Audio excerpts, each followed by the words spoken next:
when you came home from New England and you were here during that period of time.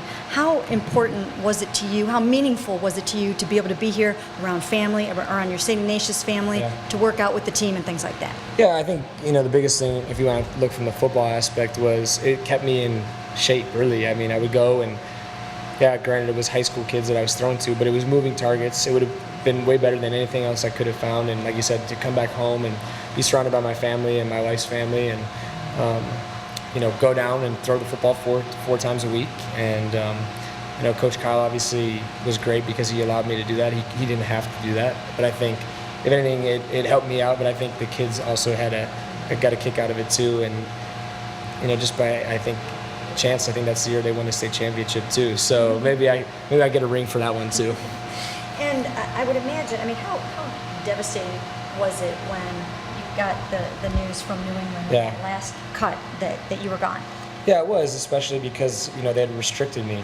I was a restricted free agent, so they basically withheld me from being a free agent. So, when that happens, you feel like, all right, I'm going to be good for this year. And, so it was devastating. But I knew at the time that it wasn't my last chance to play in this league and that I would get another opportunity at some point. And by chance, it was the Steelers. So, like I said the other day, they'll always have a place in my heart because they got me back into this league.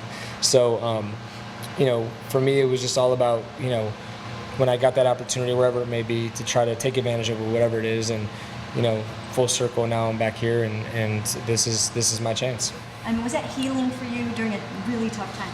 It probably was, and my wife always tells me, like, everyone was so surprised how well I was taking it, I guess you could say. For me, it was kind of a comfort zone. You go back to where it all started, and like I said, it kept me in football shape. It kept my arm ready to go, and it was 9 weeks really. And I remember going when I went to Pittsburgh, not having practiced football in 9 weeks seems like an eternity when you're used to doing it for 4 or 5 years at that point of the year. But I remember feeling like I feel like I haven't missed a beat because I went out there, practiced, and my arm felt good, and my footwork and those types of things. Because really a 9-week break, that's kind of like from OTAs to training camp. And I know sometimes when you come back to training camp, your legs aren't used to dropping back, but I was doing it day in and day out with those guys, and it kept me ready. It had to be incredibly comforting for you to be around your wife, your wife's family, everybody. Especially with, I think my son was 5 months old at the time, so for them to take us in, and because in that situation you don't really know where you're going to go next, so it didn't make sense to come home and find a place to live. And thankfully my in-laws, all of their children had moved off to college, so they had the room for us. But it was definitely a difficult period, but to be able to have a place to come back and be a part of, and have somewhere to live and have somewhere to go work out. And oddly enough, now here I am 2 years later to the day, really the starting quarterback of the Cleveland, the team that I grew up rooting for. So it's just, I think everyone I talk to, especially the national media, like, what a great story. And for me, I'm the one living it, and I don't think I'll fully appreciate it until it's over. And I don't plan on it being over for a while, but I think one day I'll sit back and realize how special it was to now get back to this point. And the story, of course, if it's going to be a dramatic story, has to include a torn ACL at home on national television, doesn't it? For sure. It sounds about like Cleveland, don't you think?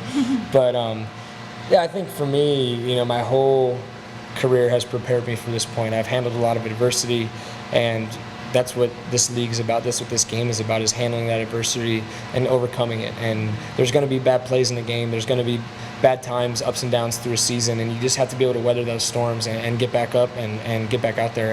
And like you said, I think to get released, to work my way back to then win 2 games, be playing on the national scale and get hurt, and then work back to get to this point. I think that's not just so much about football, but life. I think in everybody's lives there's times where they have ups and downs, and you just got to keep pushing through and hopefully get back to that goal that you wanted to attain. To handle that adversity, to struggle to get back, to work so hard to get back, and to have success, I think that's obviously the perfect ending, and obviously that's what we're shooting for. And I think our team is ready to do that. I think for me, I've seen how much this team has changed from the time where I was playing and things were going really well, and then they got progressively worse, to now where we're at today. I think it's a complete 180, and now it's just about time to go out and execute. All right. Well, good luck. Thank you.